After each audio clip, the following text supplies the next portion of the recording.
శిరీష ఎక్కడికి వెళ్తున్నావు? ఆగక్కడ. ఏ శిరీష ఆగక్కడ. ఏంటి రాజేష్, ఎప్పుడు నా వెంబడే పడతావు? కాసేపు కూడా నన్ను ఇలా ఒంటరిగా ఉండనివ్వవు. ఎందుకు నువ్వు ఇలా? శిరీష, నేను చాలా రోజుల నుంచి ప్రేమిస్తున్నానని. ఎందుకు నన్ను అర్థం చేసుకోను అసలు? ఎంత ప్రేమిస్తే మాత్రం ఇంతలో ఎంబడి పడాలా? కాసేపు కూడా నన్ను ఒంటరిగా ఉండనివ్వవా ఏంది? ప్లీజ్ నన్ను కాసేపు ఒంటరిగా ఉండనివ్వు. అది కాదు శిరీష, ప్లీజ్ నేను నీ వెంటే వస్తాను. నువ్వు వెంట వస్తే ఓకే, నీ వెనుక వచ్చే ఆ సురేష్ గారు కూడా నాకు ఇబ్బందిగా ఉన్నాడు. వాని తొలగి నా నుంచి. వీళ్ళకేం పని పట్టలేదనుకుంటా, ఎప్పుడు నా వెంబడి పడతారు. ఏ ఉండు అక్కడ. ఏ శిరీష, రాజేష్ తోటి తిరగకు నువ్వు. ఉరికి ఉరికి మసొత్తాంది. రే ఆగురా ప్రణయ్, నిన్ను వదలను, బరుకుతాను. ఆగక్కడ. ఆగురా ప్రణయ్, ఉండక్కడ.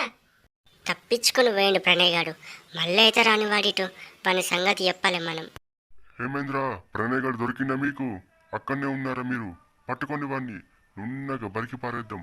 ఇంకోసారి వాడు మన శ్రీవర్షిని ఎంబడి పడాలి, సంగతి చెప్తా.